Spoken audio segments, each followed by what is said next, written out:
नमस्कार। हम लोग इस चैनल पर शुरू करने वाले हैं आज हम टेस्ट सीरीज, जो कि बहुत ही हेल्पफुल होगी। यहाँ पर हम 10 टेस्ट कराने का प्रयास करेंगे जो बिल्कुल सिमिलर होंगे बोर्ड के प्रारूप के जैसे।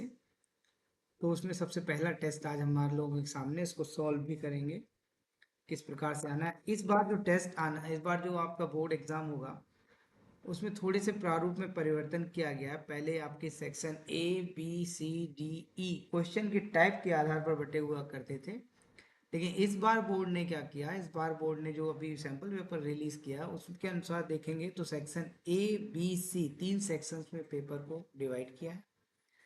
जहां पर हमारा जो सेक्शन ए रखा है, सेक्शन ए जो है उस that is of section A is biology, जो 30 नंबर का लेके चलेगा आपके 30 मार्क्स।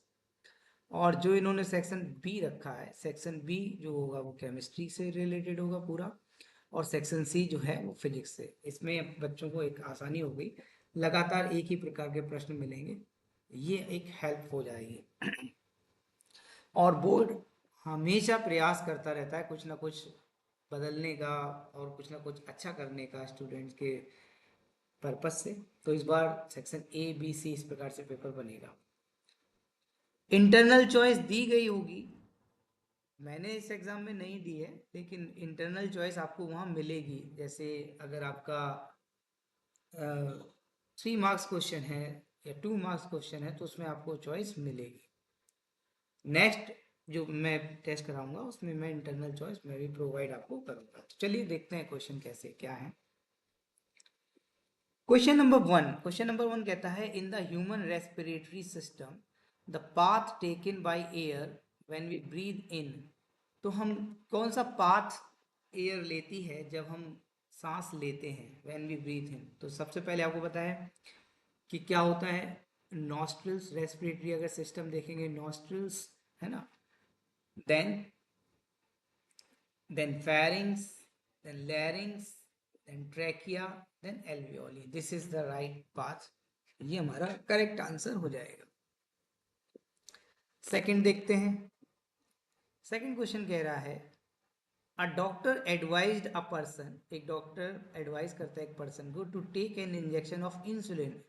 तो इंसुलिन यानी कि आपको पता होना चाहिए कि पेनक्रियाज जो है, पेनक्रियाज हमारा एंडोक्राइन एंड एक्सोक्राइन दोनों ग्लैंड है। एंडोक्राइन ग्लैंड के तहत ये रिलीज करता है इंसुलिन और ग्लूकाजोन।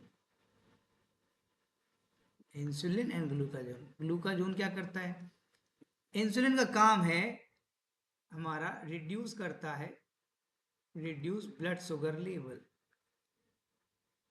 क्या रिड्यूस करता है, ब्लड शुगर लेवल। कैसे करता है, इंसुलिन जब ब्लड के साथ मिल जाता है तो जो सेल होते हैं हमारे सेल अलाउ करते हैं शुगर को इनटेक करने के लिए। अगर इंसुलिन नहीं होगा तो सेल जो है उस ब्लड शुगर लेवल को, ब्लड शुगर को अंदर एक्सेप्ट नहीं करेंगे और वो शुगर आपका ब्लड में रह जाएगा, इसलिए शुगर जो है हाई हो जाती है। कि ग्लूकाजोन का क्या काम है, ये इंक्रीज करता है, ये इंक्रीज करता है ब्लड शुगर लेवल। कैसे इंक्रीज करता है, पेनक्रियाज के में, सॉरी नॉट पेनक्रियाज, लीवर में शुगर जो है वो स्टोर होती है ग्लाइकोजन के फॉर्म में, उस ग्लाइकोजन को कन्वर्ट करता है ग्लिसरॉल में, और ग्लिसरॉल जो ब्लड में मिक्स हो जाती है, इस प्रकार से ब्लड शुगर लेवल बढ़ जाता है। तो इंसुलिन के लिए इंसुलिन के इंजेक्शन सजेस्ट किए डॉक्टर ने, तो क्या कारण हो सकता है, his heart was beating slowly, his blood pressure was low, he was looking short in height. तो height that is GH, pituitary gland, blood sugar was low, ये भी करेक्ट नहीं है। His pancreas was not secreting the required hormone. तो insulin कौन release करता है, pancreas. तो हमारा यही आंसर हो जाएगा, पेनक्रियाज जो है उस रिक्वायर्ड हार्मोन प्रॉपर अमाउंट में सेक्रेशन नहीं हो रहा है, दैट्स व्हाई डॉक्टर ने एडवाइस किया हुआ है उसको पर्सन को इंसुलिन लेने के लिए। चलिए अगले क्वेश्चन की तरफ पढ़ते हैं। अगला क्वेश्चन है, the movement of sunflowers is in response to a stimulus. तो स्टिमुलस क्या होता है, स्टिमुलस एक बाहरी उद्दीपक होता है, हिंदी में अगर कहें, यानी कि जिसके अगेंस्ट आप रिएक्ट करते हो, दैट इज स्टिमुलस। जिसके अगेंस्ट आप रिएक्ट करते हो दैट इज स्टिमुलस। जैसे कि अगर एक एग्जांपल ले लें, सनलाइट में जाते हैं तो आंखें हमारी स्लो हो जाती हैं। आंखें जो है नॉट स्लो, हमारी आंखें में जो आइरिस होती है वो साइज को छोटा कर देती है। तो हमारा स्टिमुलस क्या हुआ? तो हमारा स्टिमुलस हुआ सनलाइट, क्योंकि सनलाइट के अगेंस्ट ही तो आपकी आंखों ने रिस्पॉन्स किया है। तो जिसके तहत आप रिस्पॉन्ड करें दैट इज हमारा क्या कहलाता है? स्टिमुलस कहलाता है। तो भाई the movement of sunflower is in response to stimulus such as gravity, wrong है। ग्रेविटी के लिए जियोट्रॉपिज्म होता है। Chemicals that is chemotropism.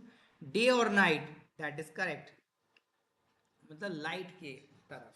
तो लाइट हमारा स्टिमुलस हो गया डे और नाइट। वाटर भी हाइड्रोट्रॉपिज्म होता है, तो ये भी रॉन्ग हो जाएगा।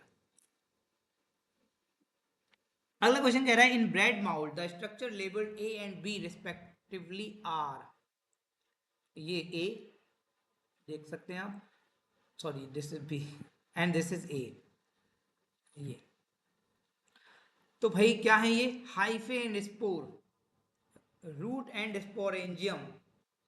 देखिए ये जो बी है ये अंदर की तरफ गया, अंदर देखो भाई कुछ ऐसा स्ट्रक्चर होता है। ये डॉट डॉट डॉट जो होते हैं, ये डॉटेड हमारे स्पोर्स होते हैं। और हाइफे ये जो जड़ों की तरह होता है, ये हमारे हाइफे होते हैं। तो आंसर हो जाएगा हाइफे एंड स्पोर। रूट नहीं बोलते, रूट लाइक स्ट्रक्चर तो होते हैं लेकिन इनको रूट नहीं बोलते। स्पोरेंजियम इस ब्लॉब लाइक स्ट्रक्चर को कहते हैं, स्पोरेंजियम इसको कहते हैं।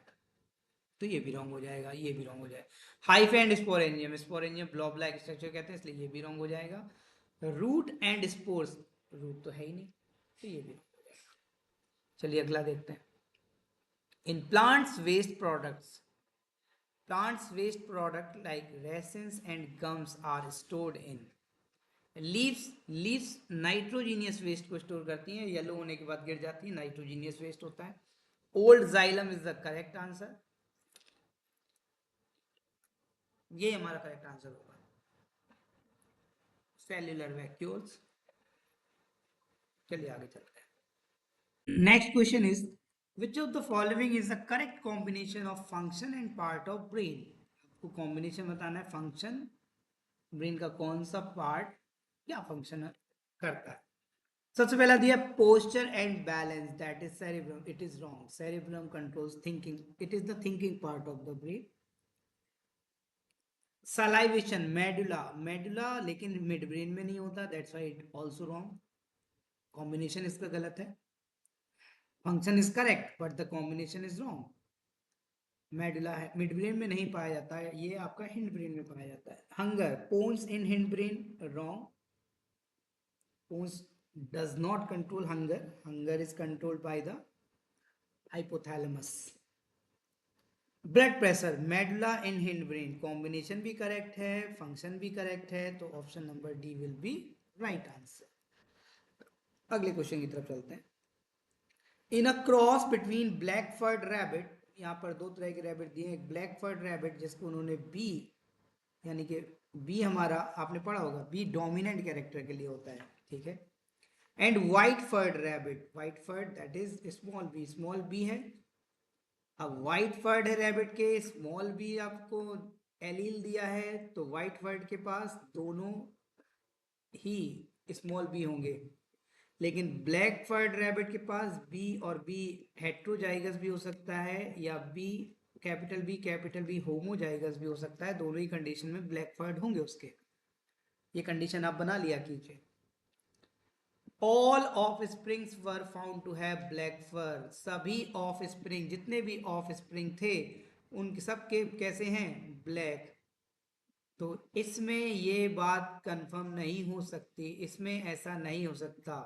क्यों नहीं हो सकता? क्योंकि अगर इसका फ्यूजन इससे हुआ तो स्मॉल बी और स्मॉल बी बनेंगे जो कि वाइट फर्ड होंगे, जबकि वो कह रहा है कि जितने भी ऑफ स्प्रिंग हो रहे हैं वो सभी के सभी ब्लैक फर्ड वाले हो रहे हैं। इसलिए ये हमारा जीन्स का कॉम्बिनेशन होगा। These will be the genes, capital B pure black, pure white. Answer हमारा यही आ गया। What can be inferred about the genetic makeup, तो जेनेटिक मेकअप हमारा ये रहा, आंसर हो जाएगा ए। रीजन आपने जान लिया कि अगर हेट्रोजाइगस एलील हुए ब्लैक फर्ड वाले के पास तो 50% चांस है कि व्हाइट फर्ड वाला ऑफ स्प्रिंग होगा, जबकि वो कह रहा है एक भी ऑफ स्प्रिंग व्हाइट फर्ड नहीं है। चलिए आगे बढ़ते हैं। कह रहा है असर्शन रीजन। देखिए 7 क्वेश्चन हमारे इस प्रकार से हमारे एमसीक्यू आएंगे, उसके बाद 2 असर्शन रीजन से होंगे बायोलॉजी के अंदर। असर्शन रीजन में क्या होता है कि इसमें आपको एक असर्शन दिया रहता है कि आपको बताना है कि ये सही है, और एक रीजन होता है, उसका रीजन एक्सप्लेन कर रहा है असर्शन को। जैसे आपका नाम मधु है और आपका नाम मधु है तो आप कहेंगे असर्शन करेक्ट, और आपका नाम मधु है क्योंकि आपके माता पिता ने रखा है तो रीजन भी करेक्ट। और रीजन असर्शन को लिए बता रहा है कि भैया असर्शन में जो लिखा हुआ वो क्यों है, तो भाई इसीलिए तो है आपका नाम मधु, क्योंकि आपने माता पिता ने रखा है। तो आपका आंसर हो जाएगा ए, कि भाई assertion is correct, reason is correct and reason is correct explanation of assertion. या आपका नाम मधु है और आपके भाई का नाम सुमित है, दोनों सही है। तो आपका नाम मधु है ये असर्शन है, आपके भाई का नाम सुमित है ये रीजन है। तो असर्शन भी करेक्ट, रीजन भी करेक्ट। अब आपके भाई का नाम सुमित है इसलिए आपका नाम मधु है, ये तो नहीं है ना, तो एक्सप्लेनेशन करेक्ट नहीं, तो आपका आंसर भी हो जाएगा assertion is true, reason is true, that's it. तो इसी प्रकार से मैं आंसर देंगे। इन ह्यूमन बींग्स, असर्शन कह रहा है in human beings oxygenated and deoxygenated blood do not gate mix, सही बात है, assertion is true, A is true, A is true. अब रीजन देख लेते हैं। Human heart, 2 ventricles, 2 auricles completely separated by septa, तो भैया रीजन भी ट्रू, और सेप्टा से पार्टीशन होता है ये भी इसीलिए तो मिक्स नहीं होते, वेरी गुड। तो आंसर हो जाएगा 1, assertion is true, reason is true and reason is the correct explanation of assertion। ठीक है, चलिए आगे देखते हैं। Reflex actions are controlled by the spinal cord, बिल्कुल सही बात है, करेक्ट है। रिफ्लेक्स एक्शन जो होते हैं वो स्पाइनल कॉर्ड के द्वारा कंट्रोल किए जाते हैं, बिल्कुल सही बात। Reflex action require immediate respond, immediate respond चाहिए होता है इसीलिए स्पाइनल से होते हैं, हाँ भाई बिल्कुल सही है, बिल्कुल सही। फिर से इसका आंसर 1 होगा, assertion is true, reason is true and reason is correct explanation of assertion, very good. तो इसका आंसर भी आप ए लगाएंगे और इसका आंसर भी आप ए लगाएंगे, दोनों का आंसर ए हो जाएगा। क्लियर, आगे बढ़ते हैं। अब हमारे आते हैं 2 क्वेश्चन आते हैं 2 मार्क्स क्वेश्चन, तो यहां से हमारे 1 मार्क खत्म हो गए बायोलॉजी में। अब आते हैं 2 मार्क्स क्वेश्चन। पहला क्वेश्चन कह रहा है how many chambers are there in the heart of the following organism, और कैसे लिखना है ये भी मैं आपको बताऊंगा, बहुत ज्यादा नहीं लिखना होता है। How is mixing of oxygenated and deoxygenated blood prevented in their body, ठीक है। तो सबसे पहले हाउ मेनी चेंबर्स किसमें, फिश में 2 चेंबर्स होते हैं, 2 चेंबर हार्ट होता है, और ह्यूमंस में 4 चेंबर हार्ट होते हैं। बस इतना ही आंसर देना है, एक्सप्लेन नहीं करना है, एक्सप्लेन जितना पूछा जाए उतना आपको आंसर देना है। आप ये एक्सप्लेन करने नहीं जाएंगे कितने ऑरिकल, कितने ventricle, what are, no no. How is mixing of oxygenated and deoxygenated blood prevented in their body, तो भाई in humans there is proper separation of oxygenated and there is, ऊपर लिखा हुआ है यहीं से आपने वो रीजन में जो लिखा था है ना, human had 2 ventricles 2 auricle completely separated by septa, इसलिए यही लिख दोगे आप, आंसर हो जाएगा आपका। इन फिशेस, फिश में कैसे होता है, फिश में जो भी ब्लड होता है वो सीधा वेंट्रिकल्स में आता है और वेंट्रिकल्स के द्वारा पंप कर दिया जाता है, गिल्स के द्वारा ऑक्सीजन ब्लड में प्रोवाइड कराई जाती है, थोड़ी बहुत मिक्सिंग फिश में हो जाती है, doesn't matter. List 2 ways due to which variation arise in population, वो 2 तरीके बताइए जिससे वेरिएशन होती है, और साथ ही साथ ये बताइए वेरिएशन का इंपॉर्टेंस क्या है। तो एक तो है सेक्सुअल रिप्रोडक्शन, सेक्सुअल रिप्रोडक्शन जिसकी वजह से वेरिएशन होती है, क्योंकि इसमें क्या होता है, मिक्सिंग ऑफ जीन्स होता है, जेनेटिक मिक्सचर होता है, क्योंकि पैटर्नल साइड अलग तरफ से है, मैटरनल साइड अलग तरफ से है, इसलिए इसमें क्या होता है, मिक्सिंग ऑफ जीन्स होता है। सेकेंड है, at the time of DNA कॉपिंग, at the time of DNA कॉपिंग chromosomes में कुछ वेरिएशन आता है, जीन्स में कुछ वेरिएशन आता है, उसकी वजह से वेरिएशन जो है कॉपी के समय एरर होती है, उस एरर की वजह से वेरिएशन उत्पन्न होता है। और वेरिएशन की इंपॉर्टेंस पूछी है, ये आधे आधे नंबर का हो जाएगा, इंपॉर्टेंस का 1 नंबर हो जाएगा। Variation is essential for the survival, क्योंकि वेरिएशन होगा तो आप में नई नई क्वालिटीज उत्पन्न हो सकती हैं जो कि सर्वाइवल के लिए इंपॉर्टेंट होती है, यही आप लिख देंगे। इसके बाद आता है, in the diagram given below name the labeled x and y, mention one function for each। x है आपका सेंसरी रिसेप्टर, आपको नाम लिखने पे आधा नंबर मिल जाएगा, फंक्शन लिखने पे आधा नंबर मिल जाएगा। it receives the signal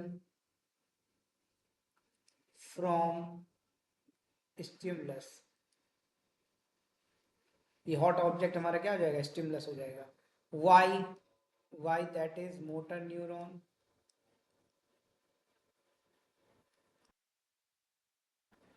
it controls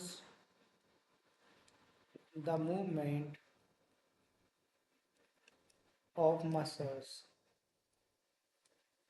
ठीक है, एक फंक्शन और है कि ये सिग्नल को यहाँ से रिसीव करता है और यहाँ तक ले जाता है, रेले न्यूरॉन तक, यानी कि स्पाइनल कॉर्ड तक, यानी कि हम कह देंगे सीएनएस तक, सेंट्रल नर्वस सिस्टम तक। और ये सेंट्रल नर्वस से सिग्नल लेता है और कहाँ तक लेके आता है, मसल्स तक। चाहो तो आप ये भी लिख देना, ठीक है। चलिए अब आगे देखते हैं नेक्स्ट क्वेश्चन। नेक्स्ट क्वेश्चन है हमारा शॉर्ट आंसर, हमारे 2 नंबर के हो गए। अब आता है शॉर्ट आंसर टाइप क्वेश्चन, जो कि कैरी करता है 3 number. Name the parts of the nervous system which are involve in following activities. 3 number का, इसका मतलब ये नहीं बहुत सारा लिखना है, सीधा सीधा आप पूछा है सीधा सीधा लिख दो। मेंटेनिंग बॉडी पोस्चर, तो आप आंसर लिखेंगे सेरेब्रम इन हिंड ब्रेन। सलाइवेशन, फिर से लिखेंगे medulla in hind brain. Hunger, hypothalamus. Answering a question, cerebrum. बस हो गया आपका, इतना ही लिखना है। अगला कह रहा है, in a genetic experiment plants with pure round green seeds, pure round green seeds were crossed with plants with wrinkled yellow seeds. ठीक है, तो ग्रीन यहां पर हमारा, राउंड के लिए इन्होंने कैपिटल आर लिया है और ग्रीन के लिए इन्होंने स्मॉल वाई लिया है। ठीक, with their cross with plants with wrinkled yellow seed, तो रिंकल के लिए इन्होंने स्मॉल आर लिया है और येलो के लिए इन्होंने कैपिटल वाई लिया है। तो कैपिटल लेटर जो होता है वो हमें बताता है कि कैपिटल लेटर वाला जो भी कैरेक्टर है, जिस कैरेक्टर को कैपिटल लेटर से किया वो डोमिनेंट है।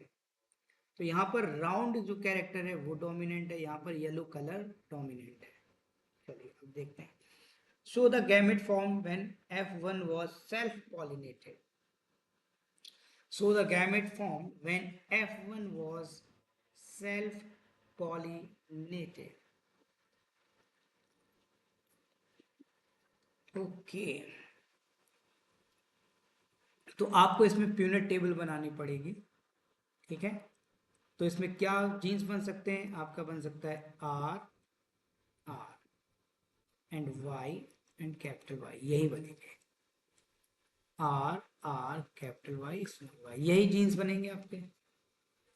अब ये F1 प्रोगेनी आपके पास आ गई, अब F1 प्रोगेनी को सेल्फ पॉलिनेटेड होने दिया। सेल्फ पॉलिनेटेड से पहले मियोसिस होगा, मियोसिस में जीन फॉर्मेशन होगा, तो सिंगल सिंगल कैरेक्टर आएगा, क्योंकि मियोसिस में क्या होता है, डाइप्लॉइड सेल डिवाइड होते हैं हैप्लॉइड में। तो यहाँ पर ये डाइप्लॉइड है, तो इसके क्या बनेंगे, गैमेट फॉर्मेशन होगा R Y, capital Y, small Y and small R capital Y. ये मेल की तरफ से, ऐसे ही फीमेल की तरफ से होंगे पीनोट टेबल बनाने के लिए। Capital R small Y, capital Y, small R capital Y, small Y. जब हमारा ये गैमेट फॉर्मेशन हो जाए, फिर आप इनको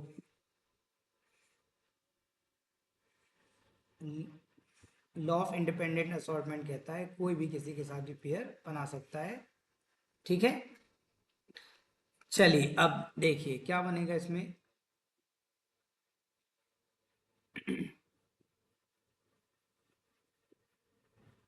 कैपिटल आर और दोनों स्मॉल वाई रहेंगे तो ग्रीन हो जाएगा। ठीक है, इसके बाद capital R small Y capital Y, इसका इससे कराइए, R small Y capital Y. तो ऐसे आप बनाते चले जाइएगा, आपका रेशियो जो आएगा 9:3:3:1। 9 क्या हो गए, 9 होंगे राउंड और येलो। ठीक है, राउंड येलो। और 3 क्या होंगे, रिंकल येलो। और फिर 3 क्या होंगे, 3 ये रेशियो है जो आप सेकंड क्वेश्चन पूछा है 144 सैपलिंग में, तो रेशियो निकाल के आप सही संख्या बता सकते हैं। रेशियो यही रहेगा 9:3:3:1। Wrinkle green and wrinkle green, round green, ये हमारा रेशियो रहेगा। उसके बाद देखिए केस स्टडी का 4 नंबर का क्वेश्चन होगा। A group of student were discussing the importance of sexual reproduction. एक स्टूडेंट का ग्रुप था जो सेक्सुअल रिप्रोडक्शन पर डिस्कस कर रहा था। One of them argued that a sexual reproduction is faster and, सही बात है, a sexual reproduction is faster and produces a large number of offspring. दूसरा स्टूडेंट कहता है द सेक्सुअल रिप्रोडक्शन दो स्लोअर, स्लोअर तो है लेकिन सर्वाइवल करने में हेल्पफुल है। सर्वाइवल क्योंकि वेरिएशन होता है, बिकॉज वेरिएशन ज़्यादा होता है अंडर चेंजिंग इन्वायरमेंट कंडीशन। तो क्वेश्चन है why does sexual reproduction promote vote variation, क्योंकि मिक्सिंग होती है जेनेटिक की, जेनेटिक मिक्सिंग होती है। If a bacterium divide 20 minutes by binary fission, why can't we consider a better method? क्योंकि less variation है तो बदलते माहौल में मर जाएगा। Potato and Bryophyllum reproduce by vegetative propagation. तो वेजिटेटिव प्रोपोगेशन क्यों प्रेफर करते हैं, even though they can produce sexually. Faster growth, similar species, disease free, हमारा जो फल और सब्जियां तैयार हुई इसलिए, that's why. Which type of reproduction is more useful for farmers obtain disease free. तो सीधी बात है डिसीज फ्री है तो हमारा वही रहेगा वेजिटेटिव। आगे आ जाइए 5 मार्क्स क्वेश्चन, इसमें मैंने चॉइस दे रखी है। Study the diagram below of alimentary canal of man and name the parts A B C. तो ए क्या है, A that is buccal cavity. B क्या है, स्टमक या गैस्ट्रिक ग्लैंड। सी क्या है, large intestine, yes it is large intestine. Write the name of the enzyme present in each label part. तो enzyme की बात हो रही है, यहाँ पे सलाइवा, यहाँ पे आपका HCl, म्यूकस, एंड पेप्सिन। तो एंजाइम की बात हो रही है तो पेप्सिन रहेगा या सलाइवा। ये large intestine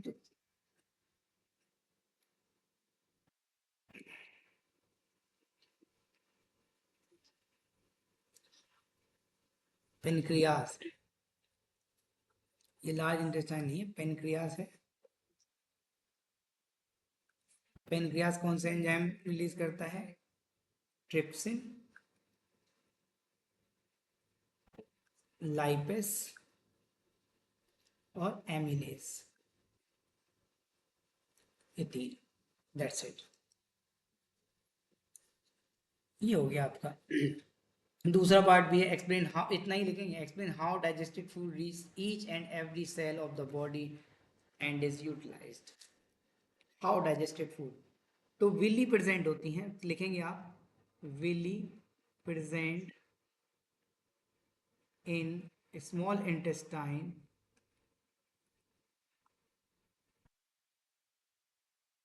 absorb the food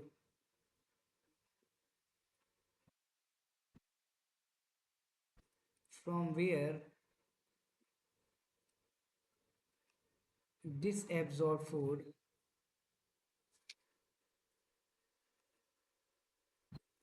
is taken by blood throughout the body, each and every cell. That's it. नीचे है और वाला, या तो वो करो या ये करो। Study the diagram below showing schematic representation of transport and exchange of gases in human heart. Name the part label A B C, mention the function of each. A, A आपका क्या है? यहाँ पर जो ए है, ए रिप्रेजेंट कर रहा है, ये आपका हार्ट से ब्लड लेके जा रहा है लंग्स की तरफ। और लंग्स और हार्ट की में जो रिलेशन होता है वो पल्मोनरी ब्लड वेसल्स होते हैं। जो ब्लड लेके जाए हार्ट से वो सारी की सारी आर्टरी होती हैं। तो ए हमारा पल्मोनरी आर्टरी है। बी हमारा, अच्छा फंक्शन भी पूछा है, it takes blood from heart to lungs. B हमारा क्या है? बी ये है, दैट इज हार्ट से ब्लड को बॉडी की तरफ ले जा रहा है, तो that is aorta. It takes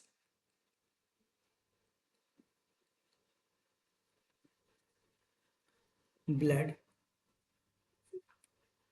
from heart to all part of the body।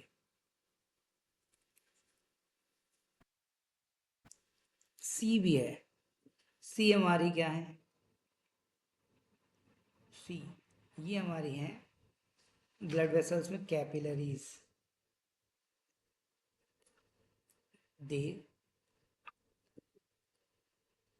Do the exchange of gases and nutrients from blood to the body। Explain how separation of right and left side of the heart is useful for birds। तो birds के लिए क्यों जरूरी होते हैं कि लिखेंगे तो birds needs more energy and instant energy, therefore separation of oxygenated and deoxygenated blood helpful to provide more energy। ठीक है, तो ये हमारा सेक्शन ए बायोलॉजी कंप्लीट हो गया। अब बात करते हैं सेक्शन बी की, जिसको अगले वीडियो में करेंगे वरना वीडियो लंबा हो जाएगा, फिर आप लोग देखते नहीं हैं। Till then thank you, have a nice day. ये आप पेपर देख लीजिए एक बार, आप लोग लगाने का प्रयास कीजिएगा, मैं पूरा स्क्रॉल कर दे रहा हूँ, स्क्रीनशॉट लेते जाइएगा। This chemistry,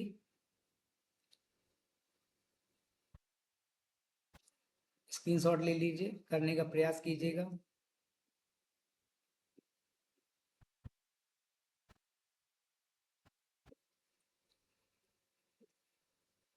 now section C, that is physics. Section C जो कि फिजिक्स है, इसका भी स्क्रीनशॉट ले लीजिएगा।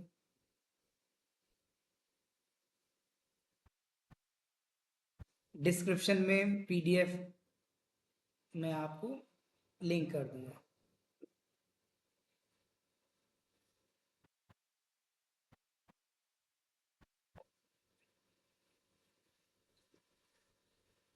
ये लीजिए, इसको करने का प्रयास कीजिएगा। तो नेक्स्ट वीडियो में आपका इसका केमिस्ट्री का सॉल्यूशन मैं डाल दूंगा। Till then thank you, have a nice day. और तैयारी करते रहिए, डरिए बिल्कुल नहीं। पेपर में कोई भी वो नहीं होता, नंबर सब कुछ नहीं होते। लाइफ बहुत बड़ी है, बिल्कुल टेंशन न लेना। सभी इंजीनियर डॉक्टर नहीं बनते, फिर भी लाइफ बहुत अच्छे से जीते हैं। जरूरी नहीं ये एग्ज़ाम नंबर का है, आपका नहीं। आपके एग्ज़ाम तो जीवन लेती ही रहेगी और देते ही रहेंगे। Tata bye bye.